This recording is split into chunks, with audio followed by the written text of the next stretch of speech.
forget to subscribe my channel Hang Duk Mana. Sas. Assalamualaikum, selamat datang lagi ke channel Hang Duk Mana. Mari kita dengar kupasan daripada Datuk Dr. Fathul Bari tentang bajet dari sudut pembangunan Islam. Sebelum saya baca detail sedikit dekat sini sikit. Sektor agama terus dapat tumpuan dalam bajet setiap tahun. Kali ini terus bertambah. Saya baca detail sikit. Rakyat khususnya umat Islam terus harus bersyukur kerana saban tahun dalam setiap pembentangan bajet oleh Perdana Menteri, sektor atau cabang agama terus mendapat tumpuan. Sektor agama tidak pernah tertinggal dalam pembentangan bajet. Bajet kali ini lihat lagi peningkatan peruntukan sebanyak 1.9 bilion dan tentunya dengan pengembangan isu agama. Okey, mari kita dengar kupasan daripada Dr. Fathul Bari. Di akhir kita komen macam biasa. Saya sebenarnya bila mendengar pembentangan bajet daripada Yang Amat Berhormat Perdana Menteri ataupun PMX ringkasannya, beliau memulakan pembentangan belanjawan dengan firman Allah Subhanahu wa taala dalam surah Al-Qasas. Wabtaghi fima ataka Allahu ad-daral akhirah wa la tansa nasibaka minad dunya.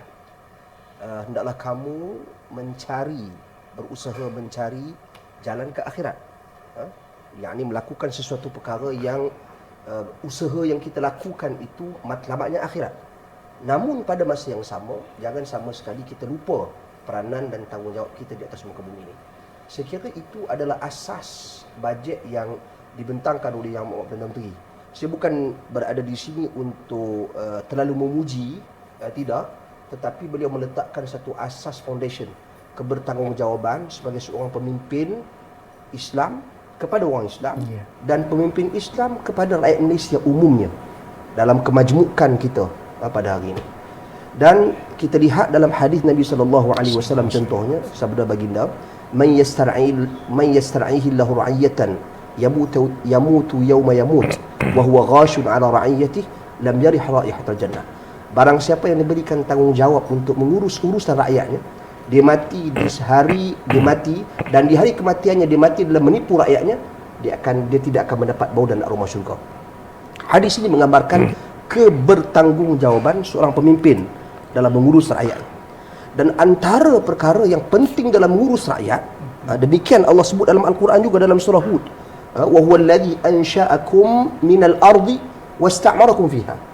Allah Subhanahu wa taala menciptakan kamu daripada bumi ini, daripada juzuk daripada bumi ini, dan Allah Subhanahu wa taala memakmurkan kalian semua. Istimar. Okey. Pemakmuran ini menggambarkan manusia ada tanggungjawab atas muka bumi.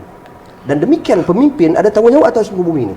Dan demikian juga pemimpin, khalifah yang Allah lantik atas muka bumi ini bertanggungjawab dalam mengurus negaranya, negerinya, rakyatnya. Antara salah satu perkara yang perlu diberikan perhatian adalah soal pengurusan keuangan negara, pembangunan ekonomi negara. Sebab itu bila dibahas dari perspektif Islam, saya tertarik sebenarnya ulasan ringkas, padat, naik Presiden UMNO, Datuk Seri Johari beberapa bulan lalu. Seingat saya dalam konvensyen kerajaan perpaduan, saya masih terngiang-ngiang di telinga saya ulasan dalam tempoh 3 hingga 5 minit Datuk Seri Johari tentang ekonomi. Yang mana kalau kita compare balik dengan timbangan neraca Islam, itulah ekonomi Islam sebenarnya. Satu dia kata ekonomi rakyat, ekonomi ada dua, ekonomi rakyat dan ekonomi kerajaan. Ekonomi rakyat ni dia berbalik kepada keperluan asas rakyat. Satu, keterjaminan makanan. Rakyat nak kena ada makan, cukup makan. Food security. Peruntukan kerajaan beri lebih kurang dalam 6.17 bilion kali ini untuk Kementerian Pertanian dan Keterjaminan Makanan. Di samping seperti plan kerajaan untuk apungan harga ayam, apungan harga telur demi memastikan tidak berlaku kenaikan harga yang melampau. Okey, itu satu. Kedua, rakyat juga memerlukan kualiti pendidikan. Bajet untuk Kementerian Pendidikan 58 bilion kalau tak salah saya. Okey, itu pendidikan. Kemudian rakyat juga perlu apa lagi? Rakyat juga perlu ada kualiti pendidikan, peluang pekerjaan. Melalui Perkeso contohnya, rakyat kerajaan berikan 200 juta ringgit untuk peluang-peluang pekerjaan. Okey, bagi mereka-mereka yang tak ada kerja, melalui Perkeso, program-program yang dianjurkan oleh Perkeso dapat tawar dan buka peluang pekerjaan. Yang keempat, rakyat perlu selain itu infrastruktur. Bajet pembangunan baru saya sembang tadi, 90 bilion bajet pembangunan. Okey. Dalam infrastruktur ini bercakap soal jalan raya, contohnya ada jalan raya, saya baca bajet dalam tempoh seminggu ni, banyak saya buka bajet. Menurut Yang Berhormat Perdana Menteri, PMX umumkan tahun ni saja sampai Ogos ni kita ada 4,000 jalan berlubang. Dan kerajaan memperuntukkan 5.4 bilion untuk membaiki jalan-jalan ni. Dan ini tanggungjawab yang Nabi SAW sebutkan di dalam hadis. Bila Nabi cerita tentang al-iman bid'un wa sab'una syu'bah, iman tu ada 70 cabang. A'laha kalimat la ilaha illallah, tertinggi adalah sebutan la ilaha illallah, wa adnaha imatatul adha 'anil tariq, dan yang paling rendah sekali adalah buang duri di jalanan. Betul. Maksud buang duri di jalanan ni, bila kata jalan ni ada dua perkara. Satu, mesti jalan tu selamat, dan yang keduanya tak ada gangguan. So jalan kalau ada lubang ada gangguan. Selamat tak selamat? Tak selamat. So kematian, average kematian berdasarkan yang dibentang oleh Perdana Menteri dalam belanjawan, average kematian daripada dulu sampai sekarang 6,000 orang setahun akibat kemalangan jalan raya saja. Banyak tu. So saya melihat ini beberapa contoh keperluan rakyat. Okey, dan termasuk juga utilities, soal electricity, soal apa dia lagi, tarif elektrik yang kerajaan nak bagi kali ini subsidi bersasar. Okey, kemudian internet, okey, 5G-nya, okey, dan pelbagai lagi ini keperluan asas rakyat. Okey, dan yang mana keperluan-keperluan ini kerajaan usahakan menepati apa tidak dengan tuntutan agama.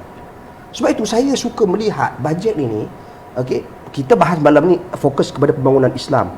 Mungkin akan disebut oleh ustaz nanti, tapi umumnya kalau orang nak kata, orang nak komen Islam tak Islam, Islam terancam tak terancam, cuba lihat dari perspektif bajet secara keseluruhannya menepati apa tidak tuntutan agama.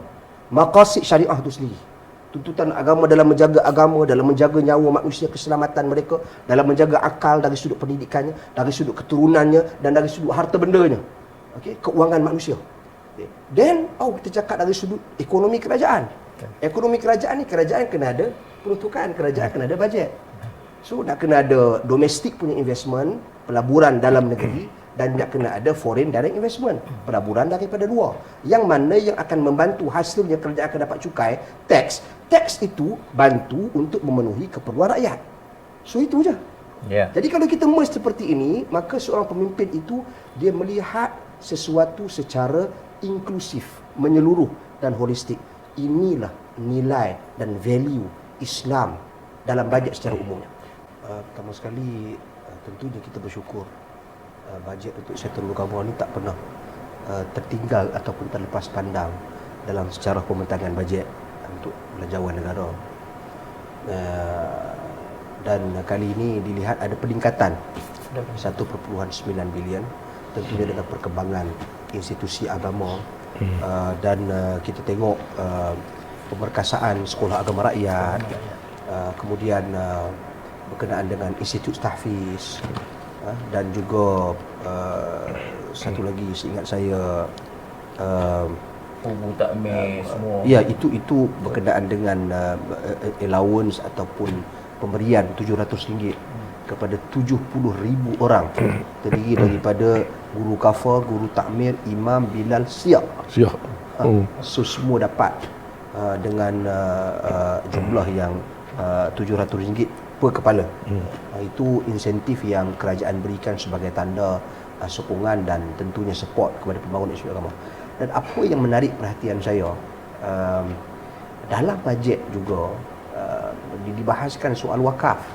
Okay, wakaf 500 juta diperuntukkan oleh kerajaan pusat untuk pembangunan tanah-tanah wakaf.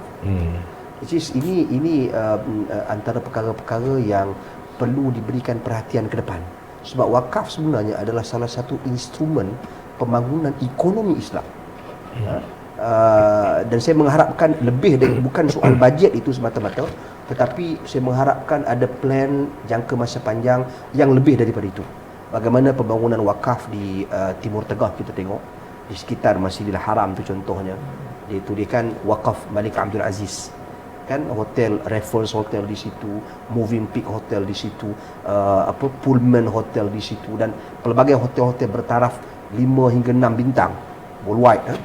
Dan mereka ni sebenarnya lease ataupun menyewa tapak itu dalam tempoh jangka masa yang panjang dan hasil sewaan keuntungan itu masuk dalam tabung wakaf. Tabung wakaf itu digunakan untuk membangunkan masjid. So this is the ekonomi punya chain ataupun rantaian ekonomi yang membantu membangunkan sesebuah negara. Itu dari satu perspektif. Demikian juga saya tertarik dalam bajet soal pemberian tu satu bab, alhamdulillah. Tapi juga soal tahfiz TVET dan tahfiz kemas ni. Saya tertarik. Cuma modelnya bagaimana yang tu mungkin ustaz lebih tahu, tahfiz TVET ni. Dan gabungan antara tentunya ibtira ataupun wabtaghi fima atakallahu darul akhirah wala tansa nasibaka minad dunya. So gabung ilmu agama jangan ditinggalkan. Kita letakkan matlamat adalah akhirat, tapi manfaatkan dunia untuk kejayaan di akhirat. So jadi dengan TVET, pemerkasaan TVET di bawah agenda Yang Amat Timbalan Perdana Menteri, itu diberikan mandat oleh PMX kepada Timbalan Perdana Menteri Datuk Seri Zahid untuk pemerkasaan TVET, dan saya difahamkan beliau dalam rangka pemerkasaan agenda tersebut dengan cara yang sangat serius dan memasukkan agenda tahfiz dalam agenda TVET. So ini satu gandingan yang sangat baik.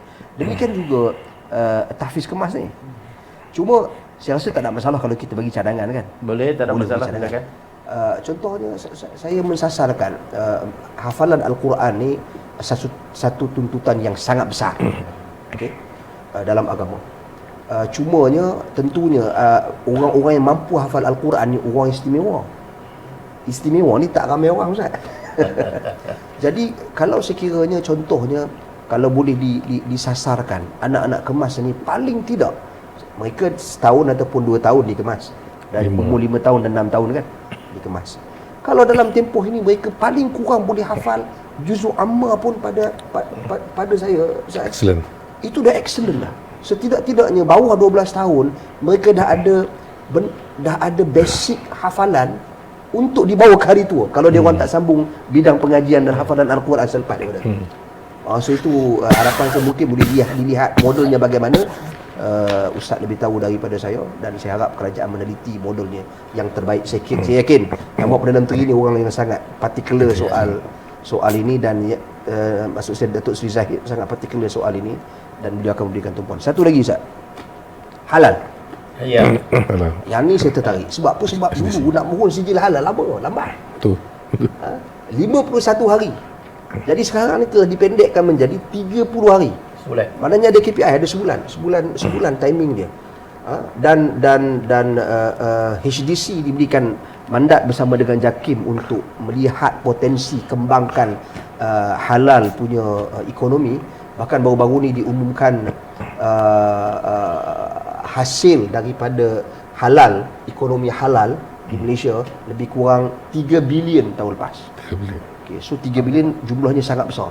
Kita kena lihat kepada pemerkasaan lagi ke depan. Cuma saya nak cadang juga satu, kalau boleh diteliti. Kepada Yang Amat Berhormat Timbalan Perdana Menteri juga. Ini banyak jemaah Timbalan Perdana Menteri ni, Datuk Seri Zahid, banyak dia punya ni. Kalau boleh, sebab saya tengok halal ini kalau kita teliti, bajet yang kerajaan habiskan banyak juga kepada inspection tau. Maknanya contoh kalau kelang tu ada di London contohnya, nak kena pergi check. Ini peruntukan-peruntukan yang betul lah ad hoc. Okay? Tetapi apa kata kalau sekiranya kita manfaatkan pelajar-pelajar kita yang berada di sana, bagi TOT, training kepada mereka oleh JAKIM, jadikan mereka inspektor kita yang buat inspection. So pelajar dapat kerja, bukanlah tiap-tiap hari kerja pun, seminggu sekali, mungkin sebulan sekali, 2 kali, untuk pergi turun dengan SOP yang dibekalkan oleh JAKIM. Kerajaan dapat kurangkan bajet nak travelling ni. Okey, dan student dapat kerja, dapat ilmu, dan proses untuk keluarkan sijil halal tu cepat. Sebab kita kena memikirkan yang mana yang praktikal dan objektif dan praktikal. So untuk mempercepatkan dan memperkasakan proses mendapatkan sijil halal. Sekolah Agama Rakyat di samping bajet di bawah Kementerian Pendidikan sendiri pun 58 bilion lebih, which is terangkum di dalamnya sekolah-sekolah agama kebangsaan juga. Yang bawah JAKIM ni sekolah-sekolah agama, bukan bawah JAKIM lah, bawah JAKIM kan, Bangunan Islam, Sektor Islam ni, sekolah-sekolah agama rakyat ni diberikan peruntukan untuk pembaik pulihan dan sebagainya. So jadi sebenarnya ada banyak segmen ni di bawah setiap kementerian ini. Cuma apa yang saya ingin tekankan adalah kebertanggungjawaban ini pada saya, kebertanggungjawaban ini tindakan yang kerajaan nak ambil dalam melaksanakan sesuatu kadang-kadang ada yang popular, ada yang tak popular. Macam ini tindakan yang dikategorikan sebagai tindakan yang popular. Ada juga tindakan-tindakan kerajaan yang tidak popular. Saya katakan apabila Umar Al-Khattab radhiyallahu an dalam satu kenyataan beliau, dia kata law halaka hamlan aw syatan, kalau sekiranya orang yang membawa sesuatu barangan dalam perjalanan dia ataupun kambing halak, yakni jatuh, okey, fi syatti al-Furat, kalau jatuh di sebelah tepi pantai Furat itu, la khashitu an yas'alani Allah azza wajalla, aku takut Allah Subhanahu wa taala mempersoalkan aku tentangnya. Diriwayatkan oleh Ibnu Syaibah dalam musannafnya. Riwayat daripada Umar ini menggambarkan soal kebertanggungjawaban seorang pemimpin. Nak kena buat infrastruktur, okey, jalan, penyediaan jalan yang baik. Itu untuk syah, kambing. Umar takut kambing jatuh, dia takut dia dipersoalkan Allah Subhanahu wa taala. Okey. Ini kan pula untuk agama. Okey. Ini kan pula untuk manusia, ini kan pula untuk pendidikan, kemajuan anak-anak kita. Dan dalam maqasid syariah, objektif agama ini, antara perkara yang perlu diberikan perhatian, kan kita mengaji daruriyat, ada 3 asas dia kan, daruriyat, hajiyat, tahsiniyat. Dalam daruriyat ni maksudnya perkara yang sangat amat diperlukan, tanpanya kita tak boleh continue hidup kita. Itu daruriyat, yang mana ada 5 asas dalam daruriyat ni, penjagaan 5 perkara untuk mencapai objektif agama. Kita kena jaga agama, nombor 1 lah. So kita ada modul-modul silibus, pemerkasaan silibus, dasar pendidikan negara dan sebagainya yang diumumkan oleh Perdana Menteri. Dan kemudian yang keduanya menjaga nyawa, keselamatan. Yang ketiganya menjaga akal, yakni pemerkasaan pendidikan. Dan tentunya pendidikan ini yang kita bercakap dalam konteks 1.9 bilion ini, dia relate balik dengan agama, pendidikan, sekolah agama kita. So kena tak kena? Kena match. Okey. Dan pada masa yang sama saya nak tekankan juga tu, orang nampak kita bercakap 1.9 bilion ni, sebab tu saya mudahkan dengan mukaddimah belanjawan secara umumnya. Bajet pembangunan ni sekolah-sekolah lain, sekolah-sekolah yang cakap soal teknologi, inovasi, AI pada hari ni. Saya kira benda-benda yang macam ni yang saya kira, ini pandangan saya tu, kerajaan mungkin terlepas pandang sedikit soal perkembangan teknologi ini dan nak match balik dengan keboleh pasaran nanti. Yang ni saya kena sebut benda ni ada kaitan tu dengan pendidikan tadi ni. Sebab apa? Sebab kita sayang juga pelajar-pelajar kita bila habis mengaji nanti nak kerja, contoh dalam bidang teknikal. Sekarang ni orang pakai AI dah tu. AI ni banyak pihak-pihak yang akan terkesan dengan perkembangan AI ni, artificial intelligence ni. Contoh dalam bidang fashion contohnya. Model-model dibubuh tudung apa semua jadi muka lagi lawa daripada orang biasa. Jadi jual tudung, contohlah. So demikian juga kita nak supaya dalam institusi pendidikan ini, kita bercakap soal agama dan pendidikan yang lebih luas, ini juga adalah tanggungjawab Islami. Itu saya nak tekankan tu. Okay? Kita cakap soal agama rakyat, sekolah biasa yang melahirkan pelajar, universiti yang melahirkan pelajar dalam bidang engineering, dalam bidang perubatan, dalam bidang arkitek contohnya. Dalam semua bidang ini semua sebenarnya adalah Islami. Menepati tuntutan agama, menepati tuntutan maqasid syariah, iaitu dalam penjagaan akal. Jadi kita buka ruas pemikiran kita.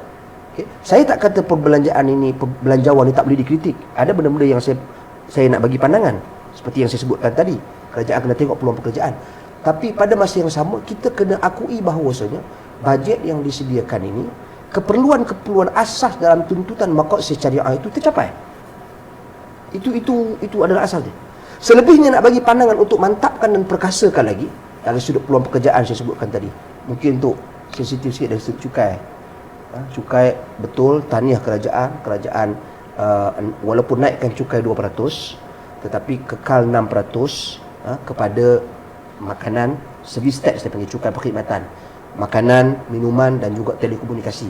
Kerajaan tak naikkan cukai-cukai tersebut. Tapi orang kata juga, nama kata mulut orang ni.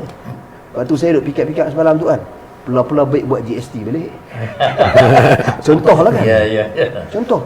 Islami tak Islami, orang kata ni pasti pun nak cakap cukai. Umar Al-Khattab ijtihad. Ijtihad buat cukai. Umar buat kharaj. Dan kharaj yang Umar buat, dia panggil dalam peristiwa Ardu Sawad di Iraq. Harta rampasan perang, masa perang tu dia ambil. Dia tak bagi kepada yang pergi perang. Kalau dulu ghanimah ni, harta rampasan perang, bagi balik kepada orang yang menyertai peperangan. Tapi Umar tak buat. Dengan ijtihad dia buat apa? Okey, kau nak, kau boleh, kau bayar cukai. Kharaj cukai tanah. Umar buat benda tu. Tindakan Umar tak popular. Sebab tu pada saya, kadang-kadang pemimpin tak perlu jadi popular sangat pun. Dia kena buat apa yang dia rasa terbaik untuk rakyat. Sebab apa? Sebab dengan pendapatan balik cukai, contoh kalau buat GST, kita dapat 44 bilion. Kalau 6%. Kalau kurang separuh pun, 3% pun, kita dapat 22 bilion. 22 bilion ni dengan kutipan servis tax yang kerajaan naikkan 2%, SST tu lebih kurang dalam 5 bilion. Jadi 22 bilion tu kita boleh bantu rakyat banyak lagi. Tak boleh 1.9 bilion untuk agama, mungkin boleh naik 2 bilion. Dan dalam hal-hal yang lain. Jadi saya cuba membawa pendekatan dari sudut iaitu Islam yang kita perlu lihat dengan lebih luas. Dengan lebih luas, dari kacamata yang lebih luas. Kerana insya-Allah mudah-mudahan bajet kita ini menepati tuntutan dan kebenaran yang ditetapkan oleh agama, insya-Allah. Terima kasih. Okey, tuan-tuan, komen saya lah kalau kita lihat pada bajet ni, Datuk Seri Anwar Ibrahim PMX kita telah memberi kembali bantuan kepada sekolah agama rakyat yang telah ditarik balik pada zaman menteri-menteri yang dahulu. Tak silap saya, masa zaman Mahathir kot dia telah tarik balik bantuan untuk sekolah agama rakyat. Tapi sekarang ni PMX Anwar Ibrahim telah memberi kembali bantuan itu kepada sekolah agama rakyat. So kita lihat PMX Anwar kita ni terus untuk membangunkan Islam di Malaysia ni dengan bajet, dengan pertukaran besar itu untuk bajet untuk pembangunan Islam. Okey, mari terus menyokong kerjaan popular dari PMX Anwar Ibrahim. Assalamualaikum.